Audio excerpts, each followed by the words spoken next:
James, would it be well to get out of the way at the beginning what you say to the aspiring songwriter? Whenever I have a guest on who's known as a songwriter performer, there are people who write in and say, or want mail forwarded to you, how do I get started and all of that? And it's a terrible problem. I think it was a lot easier when I started in 1968. I started with a group here in New York, and then I went to England for a while and was picked up by Peter Asher, who was working for the Beatles at that point, for their Apple Records.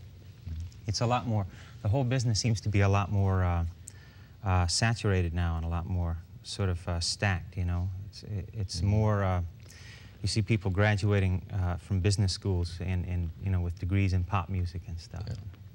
It's, I myself have given lectures at colleges and stuff. It seems to be much more mapped out, and it's also harder to get into. You know, it's not as easy as it was.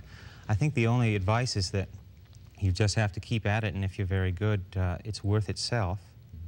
It's worth its own while, and then beyond that, sooner or later, someone picks up on it and enjoys it. You know, hopefully. Were you an English major? No. Where? In college? Well, yeah, I knew you went to. Well, I never went to college. Went to military school at one point, and. Right. No, I was just a student, just a preparatory student. Yeah. They didn't major where you were.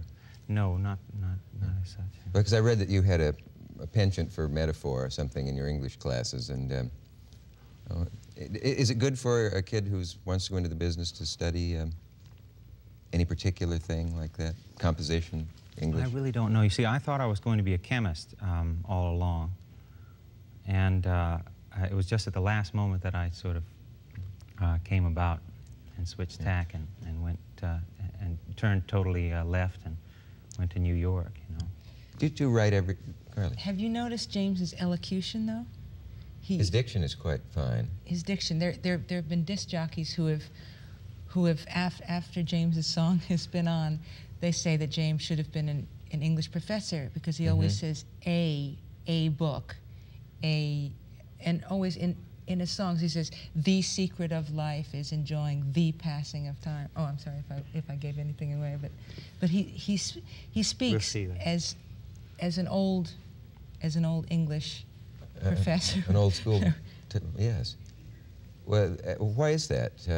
Have you cultivated that, or were you born with it? I don't know. I guess it's either environmental or hereditary, one or the other. But your mom and your dad don't speak like that. No? I've never heard them say that. He doesn't sound affected, though, does he? Just distinguished. I think so. I mean, I love it in the house. I like the Thanks for getting that straight. I like the children to be influenced by the and a. Yeah. I think I've always been fascinated by the subject of stage fright, having been a victim of it myself. And you're probably known in the business as the queen of stage fright, among other reputations you have for being a fine performer, that you simply have gotten out on stage where it's supposed to be all right once you get out there, and you tell me, no, it isn't, it's just as bad as I expected it would be. Do you have any symptoms at this moment? Because I can't detect any. That's the thing. I think I'd probably be a better actress than I am a singer, perhaps, because I can act. I can act like I'm feeling okay when I'm feeling absolutely terribly. I mean, like right now I'm thinking, is there a bridge or near this area? For jumping purposes? Jumping. Yeah, we keep one backstage. There's a tunnel, right? Yes.